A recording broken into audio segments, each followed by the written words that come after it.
Bonjour Anne de Sainte-Marie. Bonjour. Lors de votre tour de France, vous avez énormément parlé de sport santé, mais qu'est-ce que le sport santé? C'est pratiquer une activité physique pour se sentir bien. Ça veut dire un produit d'équitation ou de relation avec le cheval, ça peut être à pied, pour accompagner une douleur physique, comme participer au mouvement sur l'arthrose, sur améliorer la circulation sanguine, par exemple, mais également accompagner des mauvaises passes ou des douleurs psychologiques comme le burn-out. Et ce qui est intéressant dans le sport santé, c'est que cela permet d'être remboursé par des mutuelles de santé. Alors l'État soutient le sport santé. Pourquoi cette prise en charge de la part de l'État et est-ce que cela représente un potentiel économique important pour l'équitation ? C'est une question de santé publique. Aujourd'hui, la sédentarité et donc tous ces corollaires en fait, et toutes les maladies qui sont liées à la sédentarité coûtent 14 milliards d'euros à la France par an.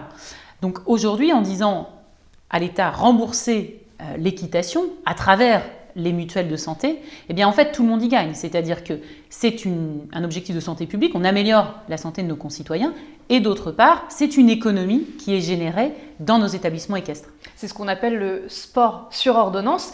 Quel peut être le rôle de la Fédération française d'équitation dans ces activités de sport santé ? La première chose, c'est que la fédération doit s'assurer que nos activités sont bien reconnues pour permettre le remboursement par les mutuelles. Le deuxième sujet, c'est qu'il faut sensibiliser les professionnels de santé. C'est-à-dire qu'on a trop souvent entendu des médecins, par exemple, dire que le cheval, ça fait mal au dos. Donc ça, il faut déconstruire ces idées reçues et puis aussi inciter notamment les psychologues, les psychiatres à prescrire de l'équitation ou de la relation au cheval, avec toutes les formes, que ce soit à pied, à cheval, sur le soin de la dépression ou d'autres pathologies. Et puis enfin, c'est créer des outils pour armer les enseignants pour avoir des projets pédagogiques qui soient dédiés au sport santé. Qu'est-ce que vous entendez par projet pédagogique sport santé ? Nous avons tous été formés en tant qu'enseignants d'équitation, et moi la première, à accompagner nos cavaliers à progresser ou à performer. Aujourd'hui, le sport santé nous invite à un autre projet pour nos cavaliers, c'est comment se sentir mieux.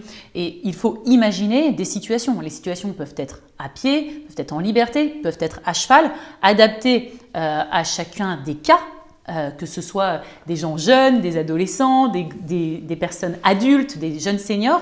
Et donc, il y a des dispositifs à imaginer, à travailler et à diffuser pour qu'en fait, les enseignants puissent s'inspirer de dispositifs partagés par la Fédération française d'équitation. Merci beaucoup Anne de Sainte-Marie. Alors pour convaincre les professionnels de prescrire, il faut leur donner des preuves des vertus de l'équitation, bien évidemment. Je vais donner le mot de la fin au médecin Jean Mebloum, qui est chirurgien orthopédique spécialisé dans le rachis, justement. Actuellement, on a très peu de données scientifiques sur les bienfaits de l'équitation, tant sur le plan physique, notamment la rééducation du périnée après l'accouchement, la prise en charge de l'arthrose, du mal de dos, et sur le plan psychologique avec le burn-out, la dépression. Nous souhaitons dans un premier temps mobiliser le conseil scientifique de l'IFCE afin d'apporter ses connaissances médicales, mais la production de sciences est longue et donc on souhaite très rapidement s'encadrer d'experts qui pourront nous apporter leur vision, leur point de vue, ainsi que les bienfaits de l'équitation dans leur domaine.